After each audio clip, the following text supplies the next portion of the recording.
Alright, well, I'm at the stage now where I'm making the leveling feet for my my bandsaw stand and my milling machine stand. And probably for every other stand I'm going to make. I decided to go the poor man's route, and I'm using hockey pucks for my dampening and the feet. And also 3/4 inch nuts and bolts. This should be plenty burly for what I'm doing. And, you know, washers. Basically, I bought a case of these things off of eBay from, what is the name of this company? Howie's Hockey Tape. And I got them for less than $1 a piece, and they shipped, you know, about 4 days to get here, which is awesome. It included some stickers and some hockey tape that, I don't know, maybe I'll figure out a use for it. So thank you, Howie's. Anyway, here's how I decided to go about it. There's the finished milling machine table. See how those feet work. They're not set. They're not leveled right now because I don't have the mill on it. But yeah, it looked pretty awesome. Anyway, this is what I did: is I took one nut and I welded it to the bottom. Basically, I just bolted the thing in, a nut on either side, and the bolt to center it, and then I just ran a bead around, or, you know, tacked and then beaded. It's not pretty, but, you know, it works, and it's centered nicely, so you know it's going to screw in right. Once that's done, this table here should be just about done, with the exception of being painted, scrubbed down and painted.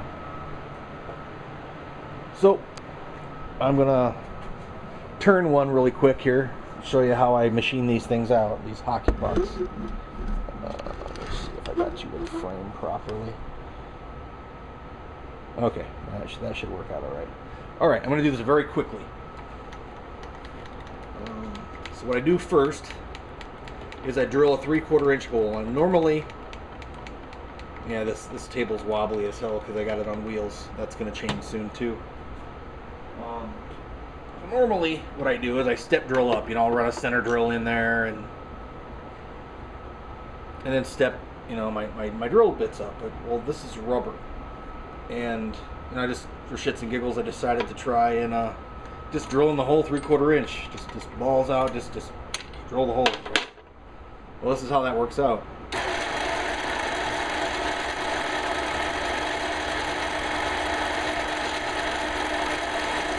And I'm using the mini lathe right now because I don't have chuck with outside jaws on my south bend, which is just a lot easier to set up than putting a 4-jaw in and doing it that way.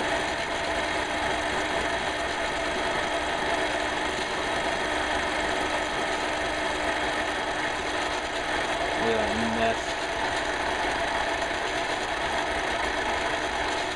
There's really no need to clear these chips till I'm done.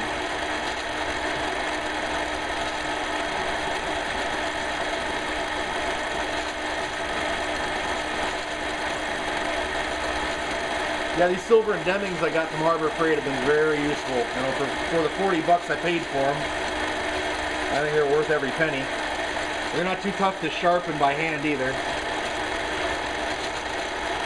especially if you have a gauge. So that hole's done. This rubber is going to spoil me. Get that out of the way.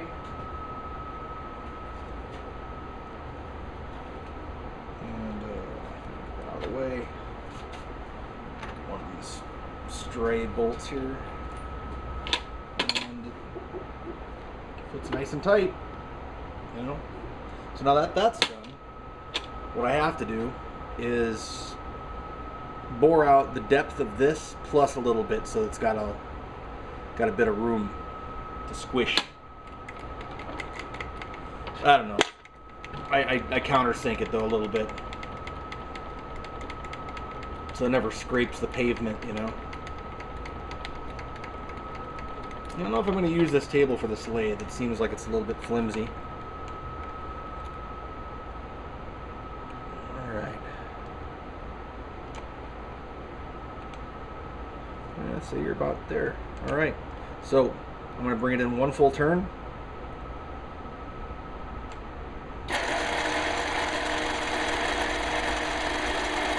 Oh yeah, I made a little carriage stop for this thing a couple years ago, and I seldom use it because, you know, I mean, I almost always use a South Bend, but I decided to clamp it in so I make sure I have the same depth. I'm doing a bunch of these. I've done 4 so far today. I figure I'll just do as many as I have nuts and bolts. So I'm going to make as many as I can, and then just store the rest. Save myself work later, you know. So you don't really have to be all that careful.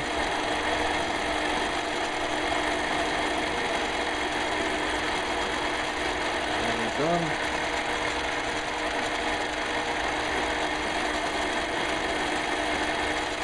About 6.5 turns. That's 2.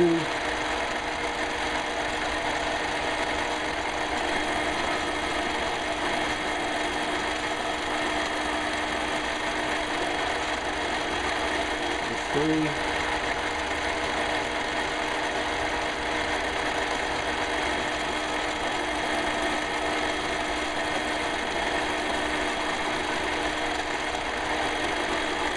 There's 4.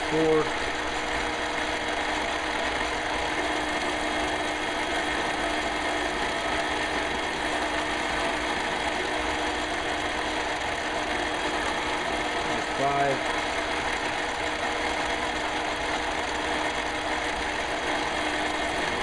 And there's 6. And I'll go a half turn in, which brings me to 20. On this particular lathe.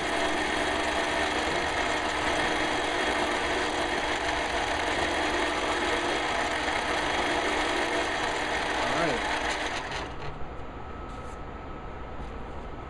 Isn't too shreddy, not at all really.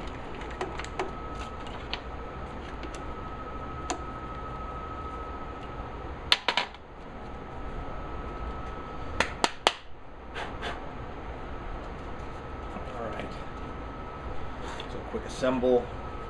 Let's see how that fits in.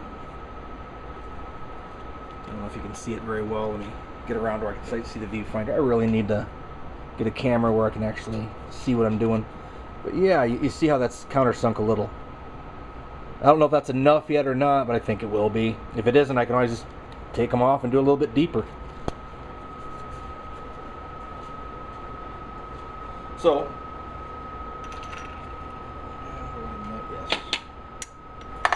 basically, you take it, slide it in, so that is in.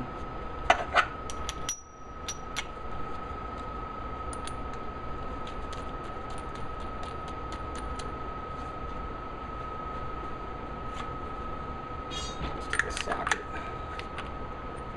There you go. One finished leveling foot. I make sure that I got the wording right side up. I don't know why I'm a perfectionist like that, but why not, right? And then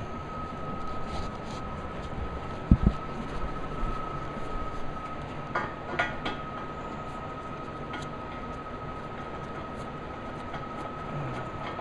come on, go in.